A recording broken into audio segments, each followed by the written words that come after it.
Selamat datang kembali di channel Min Donghua. Di video kali ini kita akan melanjutkan cerita Donghua Battle Truck Devon. Ayo langsung aja ke alurnya.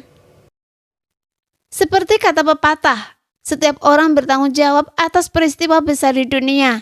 Apalagi Anda, karena Anda berada di Sensi. Setiap orang memiliki tanggung jawab untuk melindungi bintang tempat mereka berada. Shoyan tersenyum ketika mengatakan ini, karena dia tahu bahwa Lei Ji pasti marah setelah tidak bertemu dengannya selama bertahun-tahun. Siapa yang peduli dengan begitu banyak? Lei Ji mendengus dingin. Oke, biarkan saya membelikan Anda minuman sebagai gantinya. Selama ratusan tahun ini, saya telah mengembara di antara hidup dan mati.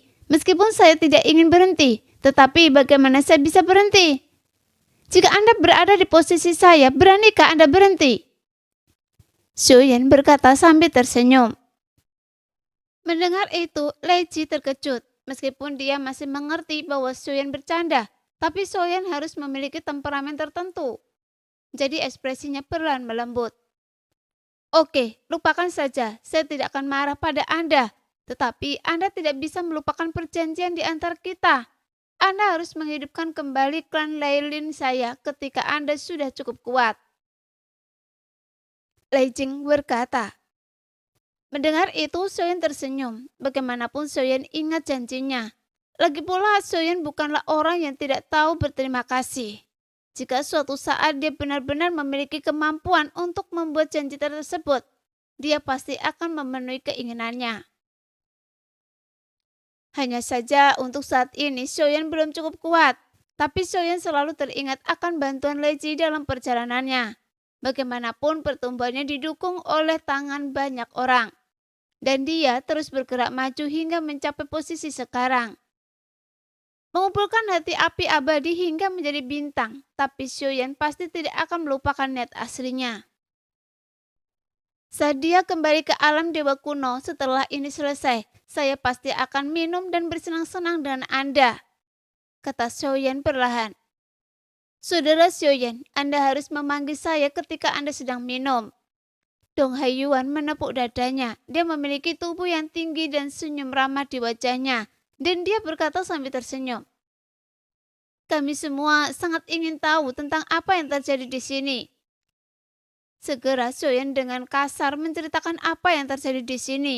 Tentu, adapun Chang Meishi yang berpura-pura menjadi Mei Jing, dia tidak menjelaskan lebih lanjut masalah ini. Tetapi ketika dia memikirkannya dengan hati-hati, Shoyan merasa sangat takut untuk memikirkannya.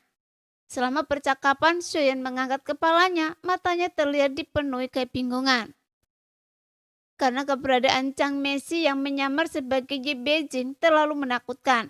Dia tidak hanya memiliki kekuatan yang kuat, bahkan jauh melampaui imajinasi semua orang. Dia juga bisa berpura-pura menjadi orang lain. Tapi Shoyan juga harus mengatakan bahwa Chang Meishi memang sangat pintar. Dia pasti tahu bahwa Shoyan tidak terlalu mengenal Ye Beijing. Jadi dia hanya perlu mengulurkan tangannya untuk mendekati Shoyan. Namun ada 3 aspek dalam menghancurkan pikiran Shoyan, sehingga Shoyan sulit dibedakannya. Sehingga dia tidak melihat ada yang aneh selama Chang Meishi mendekati Shoyan. Saat pikirannya semakin dalam, Shoyan merasa itu terlalu luar biasa, dan dia bahkan tidak dapat menemukan petunjuk apapun dalam percakapan di Kompas sebelumnya. Jika Chang Meishi hadir dalam pertemuan alam dewa kekacauan, jika pungutan suara diadakan sekarang, Shoyan akan memiliki nomor 4 tanpa ragu-ragu.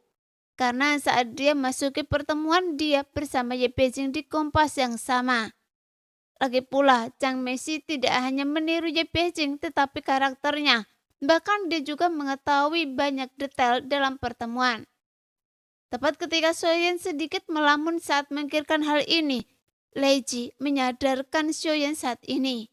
Namun Shoyan menemukan kesimpulan. Jika seperti apa yang dia pikirkan, maka tata letaknya akan terlalu menakutkan. Setelah Shoyan menyimpulkan tebakannya, matanya langsung menyipit, seolah-olah dia sedang memikirkan sesuatu yang buruk akan terjadi. Karena dengan asumsi bahwa Ye Beijing di Kompas itu palsu, dan itu hanya tiruan Chang Meishi. Tapi bagaimana Xiaoyan bisa tahu bahwa Ye Beijing berpura-pura menjadi Chang Meishi sendiri? Dan yang paling luar biasa adalah ada pertemuan alam dewa kekacauan yang diadakan di Kompas. Bagaimanapun Xiaoyan masih ingat dengan jelas bahwa Ye Beijing memberikan pidato di dalamnya untuk membahas siapa Chang Meishi. Pada saat itu, Ye Beijing bahkan dengan tegas menunjuk nomor 1 sebagai Chang Meishi, yang menunjukkan bahwa orang yang mengikuti pertemuan alam dewa kekacauan pada saat itu bukanlah Ye Beijing yang sebenarnya, melainkan Chang Meishi. Jadi itu semua ada petunjukannya yang dirancanakan dan dipentaskan dengan cermat karena masuk akal baik secara emosional maupun rasional. Jika Xiaoyan tinggal Ye Beijing pada saat ini, Xiaoyan tidak akan terlalu memikirkannya, dan inilah yang diketakuti Xiaoyan. Karena jika Ye Beijing bukan Chang Meishi, bagaimana dia bisa tahu banyak detailnya? Jadi kemungkinan saat pertama kali Ye Beijing muncul untuk menyelamatkannya dan kakak laki-lakinya dalam pertempuran sebelumnya, orang yang diperankan oleh Zhang Nishi tidak diperankan oleh Ye Beijing, melainkan oleh Yuyan yang pertama kali melakukan kontak dengan Xiaoyan. Dan rencana Chang Meishi dimulai dari Yunyan.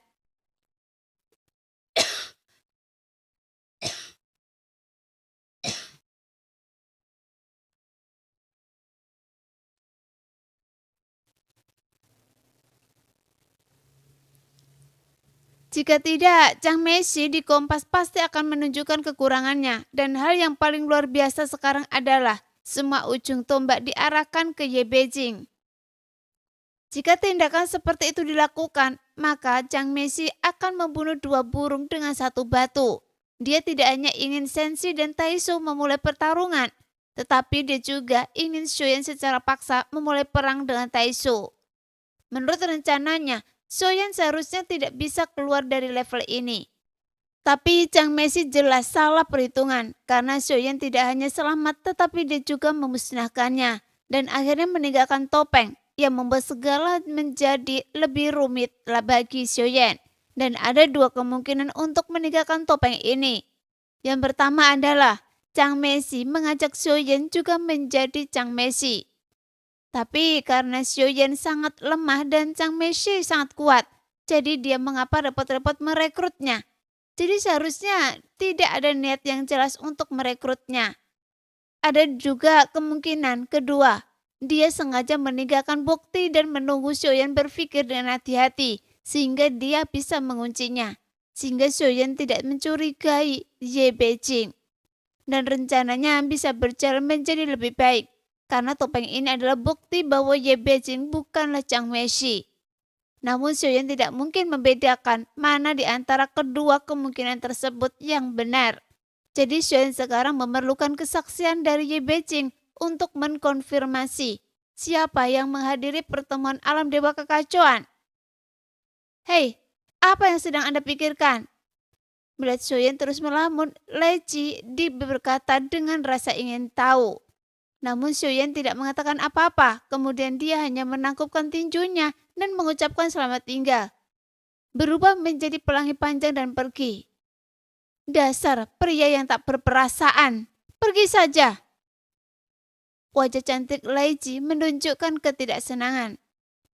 Tenanglah, sekarang dia telah berubah. Dia bukan lagi anak kecil yang belum dewasa. Meskipun belum sepenuhnya berubah, tapi samar-samar saya melihat bayangan yang mulia.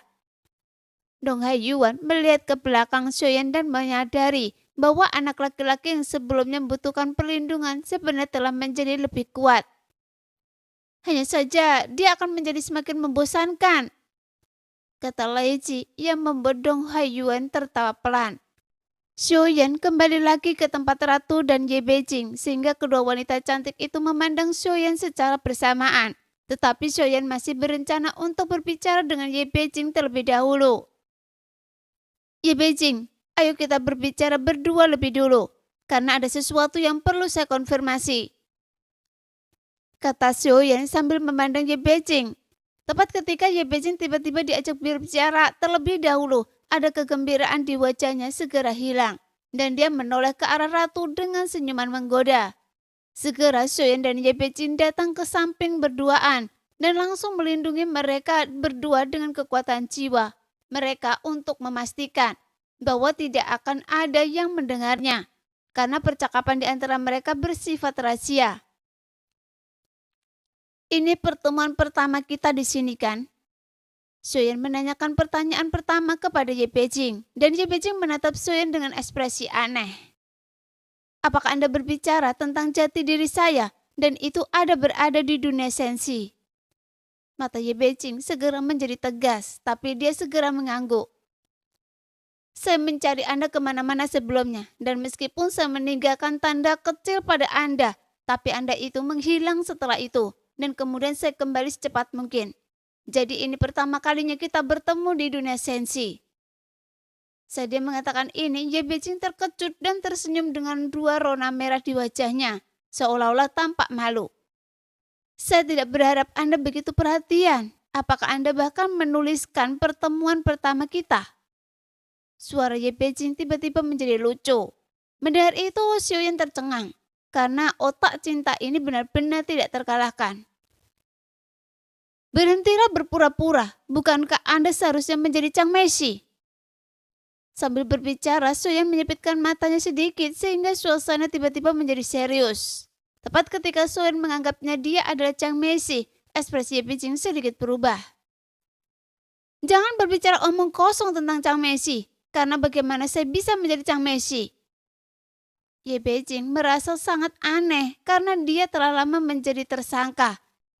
Bukankah Anda yang membawa saya ke sini? Anda juga berpartisipasi dalam pertemuan sebelumnya. Karena Anda dan saya berada di kompas yang sama saat itu. Jadi siapa lagi yang bisa melakukannya jika bukan Anda? Xiaoyan segera membuat nadanya menjadi lebih serius. Jelas dia melakukan ini dengan sengaja karena dia ingin melihat kekurangan Ye Beijing dengan cara ini. Nah, demikianlah video hari ini. Terima kasih yang sudah menonton video Min Er sampai selesai. Sampai jumpa lagi di video selanjutnya. Bye-bye.